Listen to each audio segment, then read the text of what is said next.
ये जिस समय जब आदमी को लगे कि ज्यादा होने लगी है मेरे को, आपको बताती हैं कि प्रोस्टेट में कुछ एबनॉर्मल हो रहा है। नमस्कार, सनमांग नेटवर्क से मैं पूजा यादव। आज हम बात करेंगे राजेश जिंदल जी से, जो कि एक डॉक्टर है और जो हमें बताएंगे कैंसर के बारे में।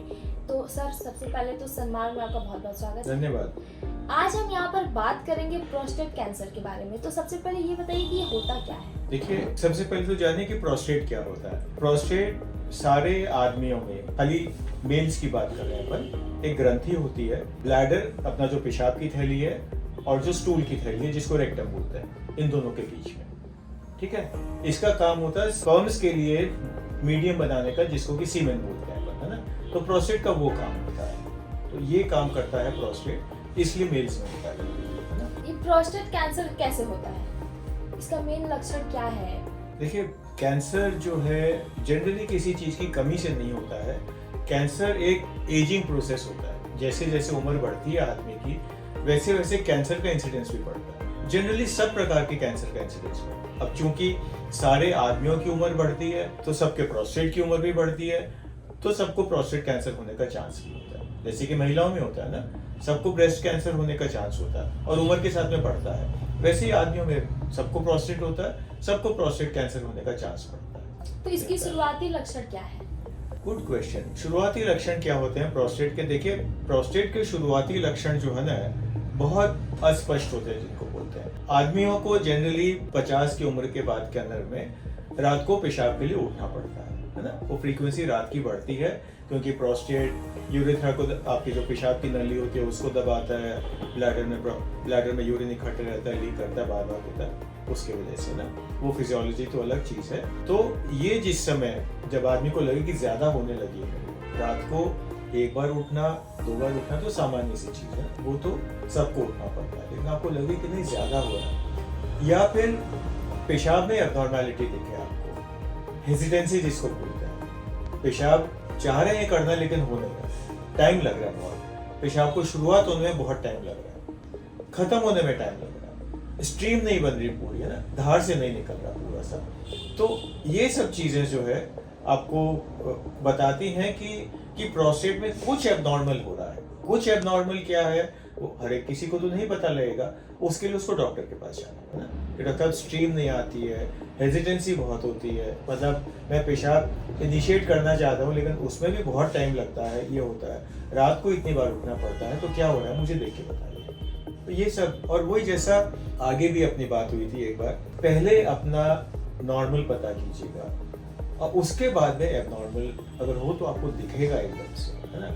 और एक जो काफी लेट साइन जो हो जाता है प्रोस्टेट का, वो होता है पेशाब में खून आना। अगर प्रोस्टेट कैंसर है तो एडवांस साइन है। हालांकि किडनी, ब्लैडर, यूरेथ्रा, प्रोस्टेट में जिसमें भी कैंसर हो सकता है उसमें पेशाब में खून आ सकता है, लेकिन वो अगर आता है तो फिर आपको इमीडिएटली डॉक्टर के पास भागना है। तो प्रोस्टेट कैंसर के जो जब पता चल जाए कि उसका आपको है, तो फिर आपको उसका कैसे बचाव करना चाहिए? क्या कुछ खान पान से भी उस पर कुछ असर होता है? खान पान का भी प्रोस्टेट कैंसर के साथ में रिलेशन अस्पष्ट है, लेकिन टोबैको के साथ में अफिलिएशन बताते हैं कि जो लोग स्मोकर्स हैं उनको ज़्यादा हो सकता है प्रोस्टेट कैंसर। लेकिन प्रोस्टेट कैंसर जनरली आदमियों में उम्र की बीमारी ज़्यादा है ना, ये बात है।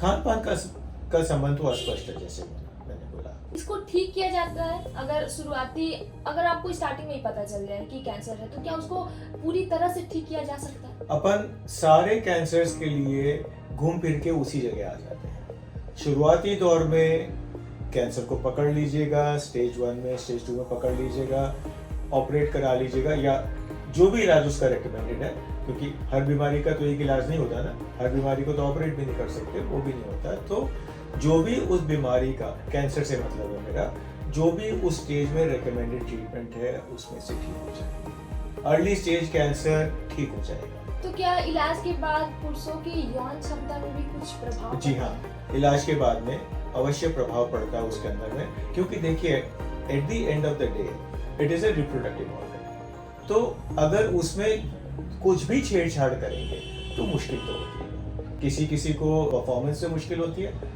अच्छे से कर नहीं पाते हैं तो हो सकता है कि क्षमता खत्म हो जाए, हो सकता है कि इच्छा खत्म हो जाए हार्मोन ट्रीटमेंट से लेके, है ना, कर नहीं पाए, फिजिकली कर नहीं पाए, सीमेन क्वालिटी खराब हो सकती है ना, तो कई सारी मुश्किलें हो सकती है। ये बात नहीं कि इलाज का साइड इफेक्ट नहीं होगा, साइड इफेक्ट तो होगा, है ना, but at the same time आपको एक होके दूसरा क्या मिल रहा है, आपको जिंदगी मिल रही है पूरी। तो जो प्रोस्टेट कैंसर है, जो बढ़ते मामले हैं, उसमें आधुनिक जीवन शैली का कितना योगदान है? कितना योगदान है डिफिकल्ट टू से, लेकिन ये देखा गया है कि जिन लोगों की जीवन शैली अच्छी होती है, स्वस्थ जीवन शैली, हेल्दी लाइफ स्टाइल जिसको बोलते हैं ना, no smokes, no drink, regular exercise करते हैं, रेगुलर व्यायाम करते हैं, योग करते हैं, शुद्ध शाकाहारी भोजन खाते हैं, उनके अंदर में सारे ही कैंसर्स का जो है कम अनुपात देखने को मिलता है। ये संबंध जीवन शैली के साथ है। और जो लोग शराब ये सब का सेवन करते हैं, उसको थोड़ा ज्यादा खतरा रहता है। तो आप उन पुरुषों को क्या संदेश देना चाहेंगे जो इस बीमारी को बताने से झिझकते हैं? देखिए, बताने से बीमारी को तो जब झिझकेंगे ना, जबकि पता हो उसको। हाँ, ये बताने से झिझक सकते हैं कि भाई मैं तो रात को उठता ही नहीं हूँ पेशाब करने के लिए। अगर कोई 60 बरस का आदमी कहता है कि मैं रात को उठता ही नहीं हूँ पेशाब करने के लिए, तो बात थोड़ी सी कम मानने में आती है, थोड़ी सी कम मानने में आती है। और अगर उठना पड़ता है, अगर कुछ आपको तकलीफ भी है, पेशाब में तकलीफ हो रही है, पेशाब में दर्द हो रहा है, पेशाब में जलन ज़्यादा हो रही है, खून आ रहा है पेशाब के अंदर में, रात को ज़्यादा उठना पड़ता है, कमर के नीचे हिस्से में, पेट के नीचे हिस्से में दर्द हो रहा है, कुछ और हो रहा है, ठीक है, तो उसमें मैं नहीं समझता छुपाने वाली कोई बात है, क्योंकि छुपाने से आपका इलाज नहीं होगा, राइट। छुपाने से बीमारी बढ़ेगी, तो छुपाने से तो नुकसान ही है। जो भी आदमी कर रहा है वो गलत कर रहा है ये काम। तो जो भी आपको तकलीफ है, जिस भी शरीर के हिस्से की तकलीफ है, जाइए आपके डॉक्टर के पास में, दिखाइए उसको जाके। और स्पेशली अगर 40 के बाद में है, जब तो बहुत जरूरी हो जाता है। तो क्या इससे कुछ आप टिप्स दे सकते हैं जिससे इससे बचाव पहले से ही किया जा सके? एक बहुत अच्छी टिप है प्रोस्टेट कैंसर से बचने के लिए आदमियों को, ऑब्वियसली आदमियों में होता है कि आपको एक उम्र के बाद में, से 50 की उम्र के बाद के अंदर में, साल में एक दफे एक ब्लड टेस्ट होता है जिसको बोलते हैं प्रोस्टेट स्पेसिफिक एंटीजन, वो जरूर कराना चाहिए। Prostate specific antigen prostate cancer, prostate की बीमारियों में बढ़ता है ना। मैं ये नहीं बोलूंगा कि खाली प्रोस्टेट कैंसर में बढ़ता है। जिस भी वजह से प्रोस्टेट का इरिटेशन होगा, जिस भी वजह से प्रोस्टेट में तकलीफ होगी, उस वजह से पीएसए बढ़ेगा, है ना। अब वो रिपोर्ट इंटरप्रेट करना आपके डॉक्टर का काम है कि कितना बड़ा है, इसको सिम्टम्स क्या है और इसकी फाइंडिंग्स क्या है ना। उसको देख के वो रिपोर्ट को कोरिलेट करेगा आपके सिम्टम्स के साथ में, और फिर आपको बताएगा कि आपको प्रोस्टेट कैंसर हो सकता है या आपको प्रोस्टेट की और कोई तकलीफ हो सकती है, लेकिन उसके लिए जाना तो पड़ेगा। अच्छा, जैसे हमने एक एपिसोड में बात किया था कि सर्वाइकल कैंसर को लेकर कोई वैक्सीन, तो वैसे ही क्या प्रोस्टेट कैंसर को लेकर भी कोई वैक्सीन है जो पुरुषों को पहले लगवानी चाहिए? नॉट दैट आई नो, मुझे अभी तक तो प्रोस्टेट कैंसर के अगेंस्ट में कोई वैक्सीन है क्या, नहीं।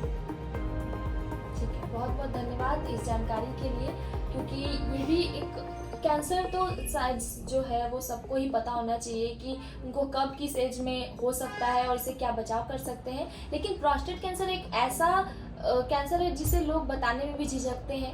तो आप इस एपिसोड के माध्यम से जान सकते हैं, इसकी पूरी जानकारी दी गई है। और ऐसी वीडियोस के लिए हमारे साथ बने रहिए और देखते रहिए सन्मान।